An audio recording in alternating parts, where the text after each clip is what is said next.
Next question. Okay, so you guys mentioned games. So Yeah. as a new teacher to EM, what can you share with me? This is your elevator pitch about the importance of games. I can go first on that. I mean, I think games have been part of, we mentioned that everyday math's been around a long time. A lot of things about it have changed. We like to think that it's gotten better, but games have been a centerpiece of the program since the late 80s when, I mean, that's been something that we've made the games better. We've made games digital. Whatever, but games have always been there. And I think they serve several purposes in terms of what the approach of everyday math is. One is the one we mentioned in an earlier question, which is they are an awesome way to sort of sneak in practice. And the practice is varied. There's varied numbers. There's varied problem types. It's really easy to differentiate. Everybody can get the same game, but maybe you've changed the numbers on the cards, or maybe you've said use 3 instead of 2 in ways that feel more inclusive and yet more differentiated. And then I think there's something Sarah said earlier.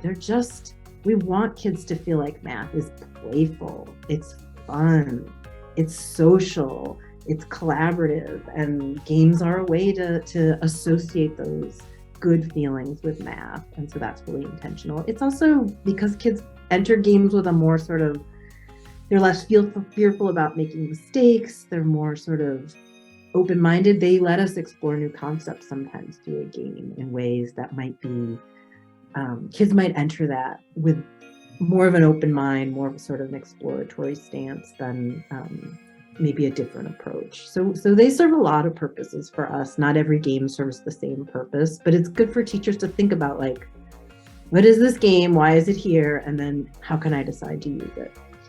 I might just say too, it's an interesting and authentic way for teachers to assess in a way that kids might not always know they're being assessed. So one way is to just walk around the room and pay attention when you're playing Addition Top It. Who knows those answers pretty quickly? Who still is using fingers, or who's still using the number grid to add? A lot of the games have recording sheets, not because they necessarily need them, but very purposely, so that you can say, record the first 3 rounds of name that number that you play. And that's a really quick and easy thing for teachers to walk by and collect and look through some of the strategies that students are using. And then we also, suggest discussion questions that teachers could use. It's a great way to work in some informal assessment around, or even instruction around, standards for mathematical practice. A lot of time we're asking kids to think about strategies that they used, strategies they could use to play the game better, tools that they used. So anyway, great questions that you can ask to spark good mathematical discussions, but also just to assess kids too. Yeah. I might also make a pitch too for teachers who send game directions home with kids to play at home with their families. It can be a great way to communicate with families what are some of the math things you're doing in school, but also, a fun way for parents to do math at home with their kids as well, in a way that might not be as intimidating as, how do I help my students do this particular worksheet? But it's just, have your child teach you the math game they played at school, and play it together for 15 minutes. Good practice for the kids at home, and a nice way for parents to engage in mathematics at home with their children without feeling too intimidated by that. Yeah.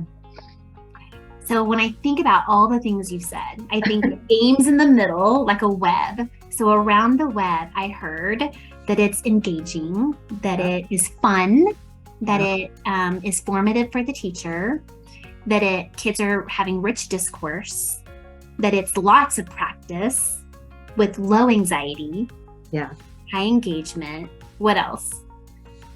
Did I get them all?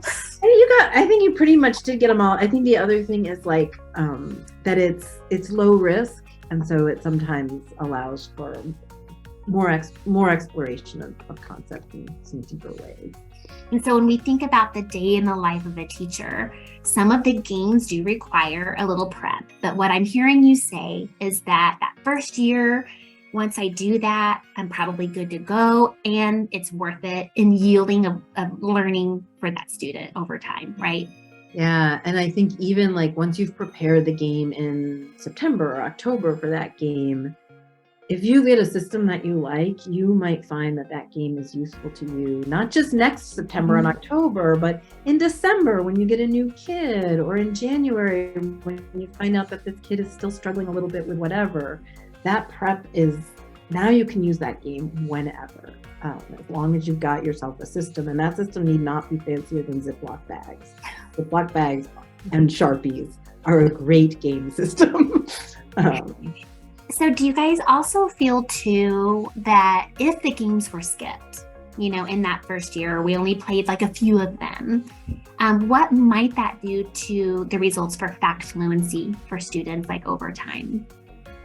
I mean, when I mentioned that chart earlier, the way we chart practice, we count games when we think about how many practice opportunities are the third graders going to get on.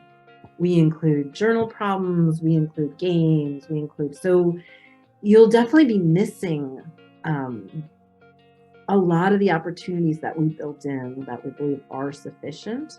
The other thing that happens is a lot of our games actually span multiple years. They're introduced as top it when kindergartners are comparing two numerals, and then addition top it when first graders are comparing two sums, and then multiplication top it when third and fourth graders are comparing.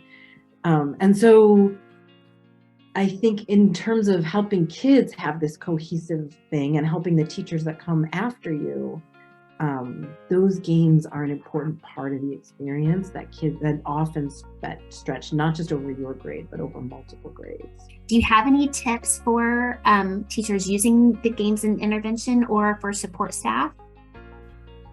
So Debbie mentioned this earlier, that games are pretty easy to differentiate for different kids. And we have tried to build in supports into the system, suggestions about ways those games can be differentiated.